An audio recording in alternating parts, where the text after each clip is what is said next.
Hello et bienvenue dans une nouvelle vidéo. Aujourd'hui, on se retrouve pour le Will I Buy It hebdomadaire. Comme chaque semaine, donc, je me rends sur différents comptes Instagram pour aller checker les dernières nouveautés, sorties, annonces en termes de make-up, skincare et beauté de manière générale et je vous donne mon avis. On commence comme d'habitude avec la page Insta de Mood et la première chose que j'ai, c'est un nouveau fond de teint chez Valentino Beauty, c'est le Go Cushion Green Extravaganza. C'est donc un fond de teint cushion. Il n'y a pas beaucoup d'informations dessus. On parle d'une couvrance médium, d'un fini léger, mais il n'y a pas de photo vraiment du produit, si ce n'est que du packaging. On voit pas non plus toutes les teintes, on voit pas le prix, donc voilà, a priori, je peux pas en dire grand chose. Chez Essence, on a des nouveaux pinceaux, des nouveaux outils, donc pinceau, éponge, recourbe cils, ainsi qu'une brosse pour venir coiffer les cils et séparer les cils quand le mascara fait un peu de paquet. C'est des jolis packaging très simples, très sobres. Ça me fait penser à quelque chose. Ces packaging en particulier, enfin les manches des pinceaux, ça me rappelle une collection, mais j'ai du mal à mettre le doigt dessus. Bon, Essence, c'est des produits qui sont pas chers, donc ça peut toujours s'avérer intéressant. Moi, en ce qui me concerne, j'ai assez de pinceaux. Ensuite, dans la marque Polite Society Beauty, qui il me semble est la nouvelle marque créée par Giro Blandino, qui était le créateur de Too Faced, qui n'est pas un personnage que j'apprécie particulièrement, mais enfin soit. On a deux nouveaux produits. Tout d'abord, le Polite Pop. C'est un blush stick, mais c'est un stick poudre en fait. Donc apparemment, c'est une nouvelle formulation un petit peu innovante. Ça coûte 28$ et on a 6 teintes. Ensuite, on a le Polite Pout. C'est un baume en tube comme on en voit énormément ces derniers temps. Ça coûte 21$ et il y a 5 teintes. La marque, de par qui l'a créé, ne m'intéresse pas. Donc c'est non par définition, même si forcément le truc de blush stick là, mais texture poudre, ça m'interpelle. C'est non pour moi. Ensuite, chez Shiglam, on a un nouveau produit pour les lèvres, c'est le Mary Kiss High Shine Lipstick. Ça coûte 6,99$. On a pas mal de teintes et c'est un rouge à lèvres, donc raisin classique, mais avec un fini brillant. Oui, ma foi, pourquoi pas. Ça fait un moment que je n'ai pas passé commande chez Shiglam et je vais pas le faire avant un moment parce que si vous ne le savez pas, je vous invite à voir ma vidéo de jeudi dernier, il me semble, dans laquelle j'explique que je vais rien acheter pendant 3 mois au moins. Donc, a priori, c'est pas demain la veille hein, que j'irai refaire un tour sur Shein pour acheter des produits Shiglam. Si après les 3 mois de no buy, je décide de passer chez commande chez Shiglam, oui, j'en prendrai sans doute bien, comme ça pour tester, parce que c'est vrai que c'est pas cher. Et ils ont quand même des chouettes produits dans la marque. Oh non, voilà, c'est un rouge à lèvres, quoi. Je peux pas dire que je sois hyper intéressée de manière générale. Ensuite, chez Hard Candy, on a une collaboration avec Girl Scouts. Et donc, vous avez plein de produits, notamment des palettes qui ressemblent à des boîtes de cookies avec à chaque fois un cookie différent. On a des huiles à lèvres, on a un mascara, on a des crayons, des gros crayons comme ça pour les lèvres. On a un highlighter apparemment un peu liquide. Voilà, plein de choses, plein de petits produits qui apparemment ont l'odeur de cookies. Donc bon, forcément, ça donne un petit peu envie. En ce qui me concerne, ça me donne plus faim que ce que ça me donne envie d'acheter cette collection ou de me maquiller avec. Il n'y a rien là-dedans qui m'intéresse particulièrement. Bon voilà, c'est fun, mais ça fait un peu gadget, je trouve, ce genre de collection, ça me plaît moins. Ensuite, chez Westman Atelier, on a un nouveau produit pour les lèvres également, c'est le Lip Suede Matte Lipstick. C'est donc un rouge à lèvres mat qui coûte 50$. Que ça, écoutez, ma foi, évidemment, je vais sauter dessus. Blague à part, c'est donc un rouge à lèvres raisin avec un fini mat. Bon, encore une fois, rien de révolutionnaire ici, mais c'est pas ce qu'on leur demande. Hein. Il y a 10 teintes, si je vois bien. Le packaging ressemble énormément à leur packaging de sticks, contours, etc. Ça a du sens pour les sticks. Là, pour le rouge à lèvres, je trouve que du coup, ça en fait un packaging un petit peu gros pour un rouge à lèvres qu'on a peut-être envie de glisser dans un petit sac à main. Donc ouais, le packaging, je suis un peu... C'est très, je vous dis, cohérent par rapport au reste de leurs produits. Mais je sais pas si c'est approprié pour un rouge à lèvres. Mais enfin, c'est un détail. De toute façon, le prix me rebute. Donc, ce sera non pour moi quoi qu'il arrive. Ensuite, chez Lawless, on a des nouvelles teintes dans leur gloss Forget the Filler. Est-ce qu'ils n'ont pas déjà sorti des nouvelles teintes il n'y a pas longtemps? Écoutez, là il y a 2 nouvelles teintes, et aussi un nouveau format, un plus grand, tube, du coup un format jumbo, donc là ça coûte 38 $. Je suis vraiment, à chaque fois que je les vois, à chaque fois qu'ils sortent de nouvelles teintes, je me dis: «Je regrette». Je regrette vraiment, je repense à ce moment où je les avais tous devant moi à New York, dans un Sephora, à New York, et où je me suis dit: «Non, pas besoin», parce que vraiment à chaque fois ça me donne envie. J'avais pas réussi à trouver une teinte qui vraiment me convenait. Enfin, il y a plein de teintes qui me convenaient, mais c'était plutôt, trop de choix, tue le choix, vous voyez? Du coup, je savais même pas laquelle prendre. J'avais l'impression qu'il y en avait aucune qui sortait du lot, et je me disais: «Bon, ce genre de gloss repulpant, voilà, j'en ai». J'aurais dû, parce que là, à chaque fois, je vous dis, à chaque fois que je les vois, elles me font envie. Lurless, c'est pas une marque que je peux avoir facilement sans payer frais de port, frais de douane, etc. Bon, pour en revenir à ces 2 nouvelles teintes, elles me parlent pas particulièrement, ni le format d'ailleurs. Je serais beaucoup plus intéressée en ce qui me concerne à acheter ce genre de produit dans un petit format, parce que personnellement, j'en ai déjà tellement qu'un grand format, ça m'intéressera pas. Mais c'est intéressant. C'est intéressant si c'est votre produit lèvres fétiche et que vous devez sans cesse le racheter, se dire j'ai un grand format qui dure plus longtemps, ma foi pourquoi pas. Mais quoi qu'il arrive, je peux pas l'acheter. Ensuite chez Spectrum, on a une nouvelle collection de pinceaux en collaboration avec Disney. C'est maintenant toute l'identité de leur marque. Voilà, Spectrum, ce qu'ils font, c'est des pinceaux en collaboration avec Disney. Moi, il n'y a plus que comme ça que je les connais. C'est pas du coup moi des produits qui me parlent particulièrement. J'ai quelques-uns de leurs pinceaux d'une autre collection qui sont pas mal, c'est pas mes préférés. Et puis voilà, moi payer en plus pour avoir un produit avec une licence Disney, voilà, moi ça me parle pas. Je sais que ça plaît beaucoup et je peux comprendre, mais du coup, ouais, je vais même pas détailler parce qu'en plus c'est toujours un peu la même chose avec eux. Donc voilà, des pinceaux cette fois-ci, je précise quand même que c'est avec Mini. J'ai rien contre elle, ni contre Disney, ni contre Spectrum, mais moi ça me parle pas du tout. Ensuite, chez Yves Saint Laurent, on a un nouveau produit. C'est leur Love Shine Lipstick. C'est pas nouveau, mais ils l'ont reformulé et repackagé.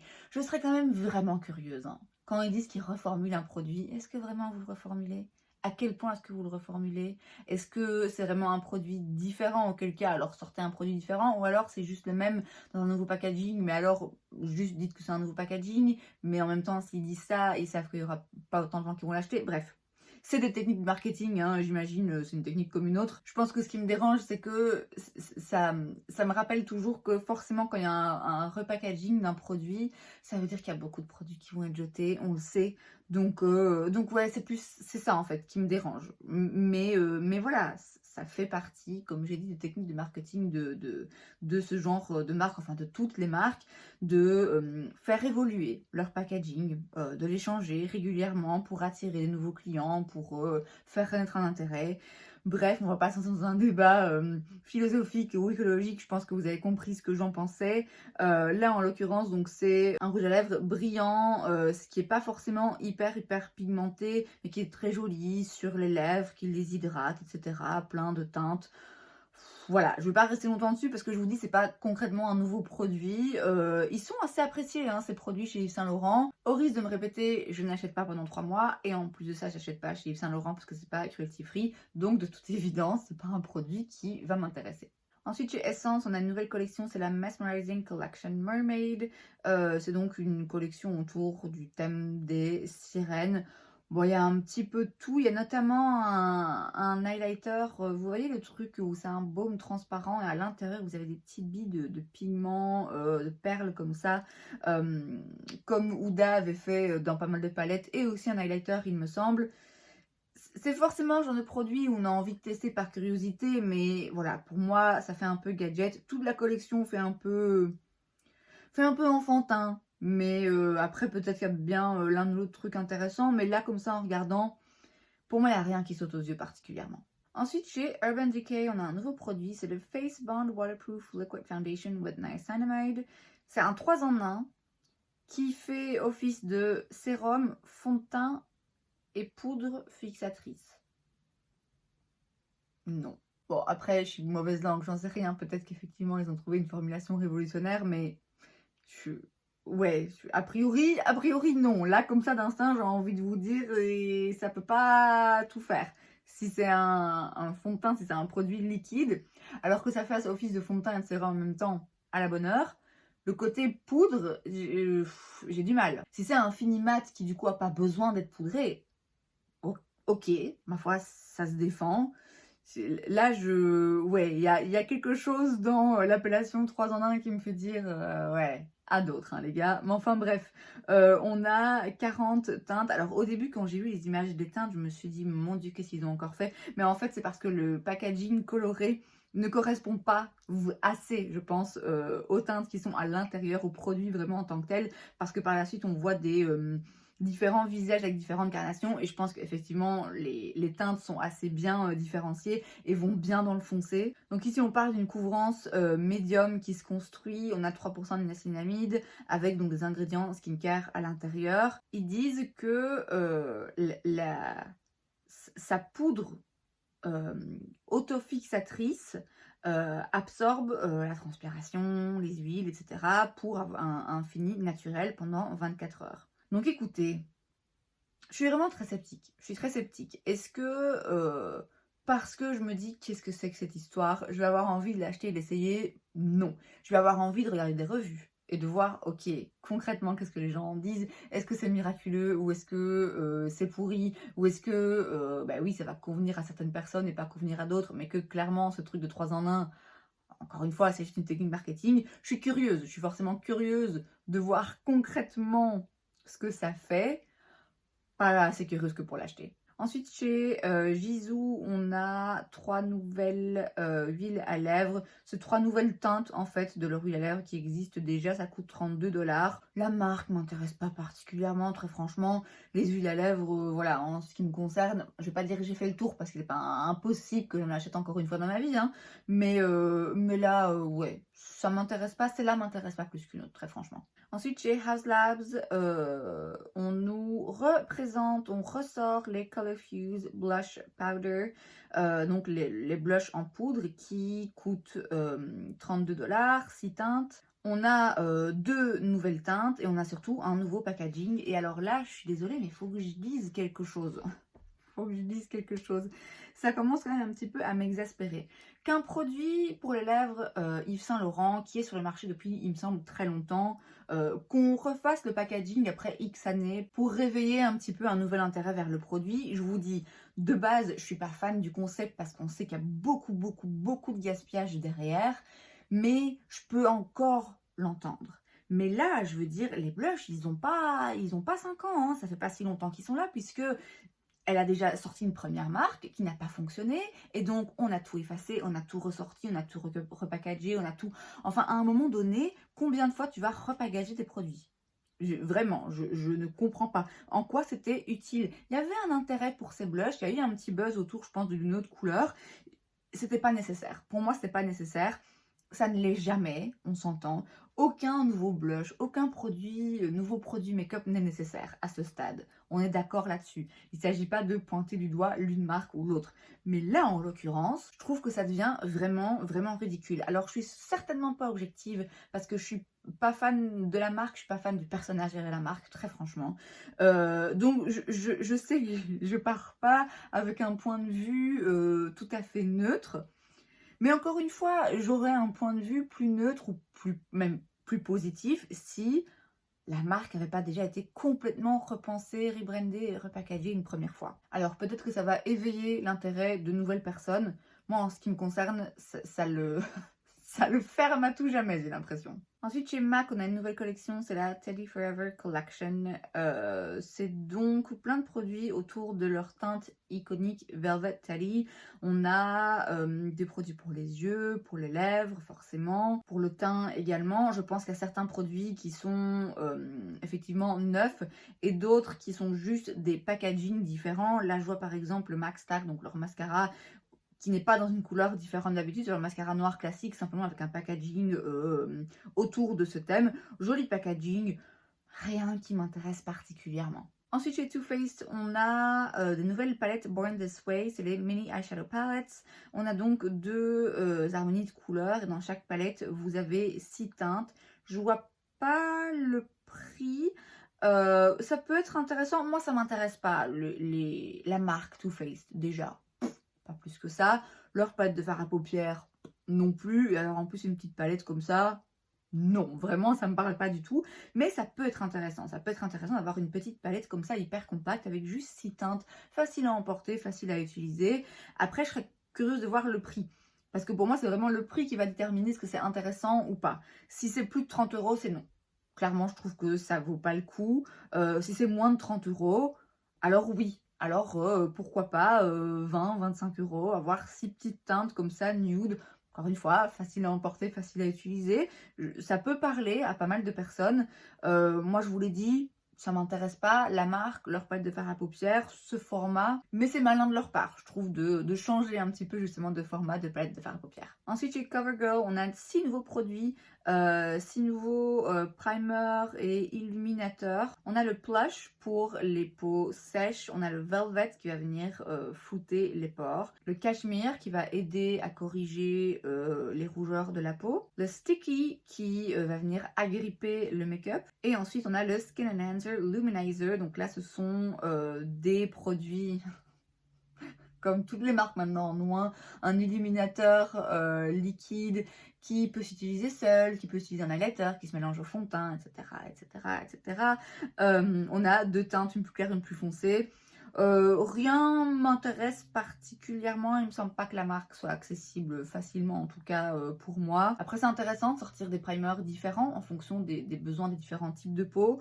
Et puis le produit Luminizer, là, bah oui, forcément tout le monde en a un maintenant. Ensuite chez Milk, on a le Cloud Glow Primer, qui est donc un primer qui sort un petit peu sous forme de mousse nuageuse. Il va donc offrir une base lisse pour appliquer par la suite le maquillage, il illumine et il hydrate. Oui, écoutez, pourquoi pas, le nom du produit, la texture et ouais, rend un petit peu curieux. C'est pas un produit vers lequel je vais courir dès que j'aurai fini mon no-buy. Mais oui, je suppose que j'enverrai des revues et que je déciderai en fonction. Mais voilà, a priori, c'est un primer. Il n'y a rien là qui m'intéresse particulièrement, au risque de me répéter. On passe ensuite sur la page de Point Click Vibes. Et la première chose qu'on a, c'est une nouvelle palette chez Beauty Bay. C'est la Smoky Eyeshadow Palette. Il y en a 3 hein, en réalité, puisque vous avez à chaque fois 3 tailles. 9 fards, 16 fards et 42. Il n'y a pas les prix. Beauty Bay, c'est bon marché, mais comme tout, ça l'est de moins en moins. C'est donc une palette qui porte très bien son nom, Smoky. C'est pas du tout des teintes qui m'intéressent, des genres de looks qui moi me parlent ou me conviennent d'ailleurs. Maintenant oui, c'est logique et cohérent qu'ils sortent ce genre de palette.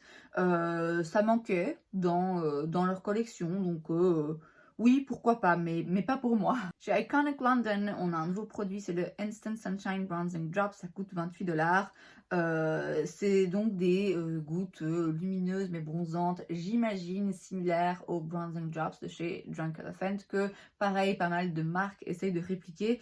C'est pas le genre de produit qui m'intéresse moi, personnellement.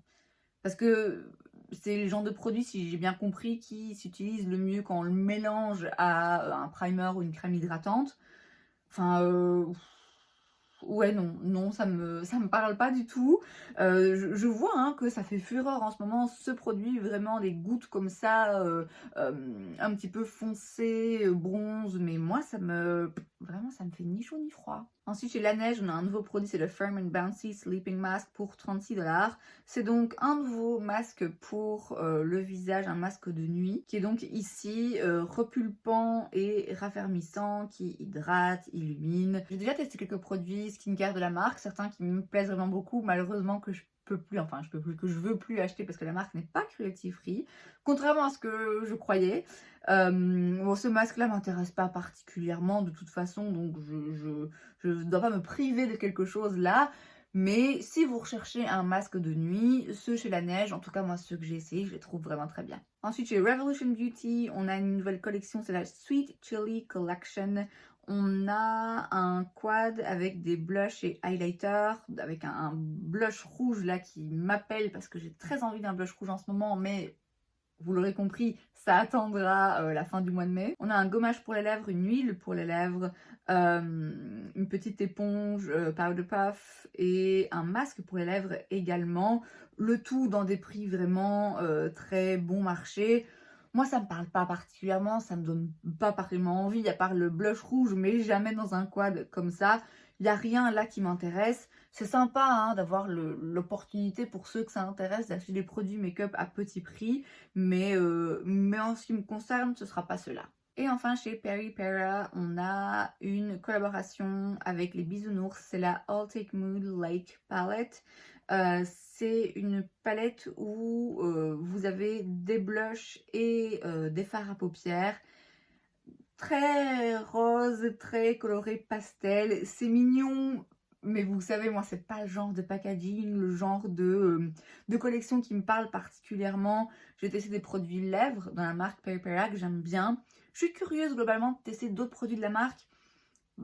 Pas ce genre de produit, pas ce genre de collaboration en ce qui me concerne. Et c'est donc tout pour cette vidéo, j'espère que ça vous a plu. Si c'est le cas, n'hésitez pas à laisser un like. Vous pouvez aussi vous abonner à ma chaîne parce que c'est gratuit, donc pourquoi pas. Et moi, je vous dis à la prochaine fois.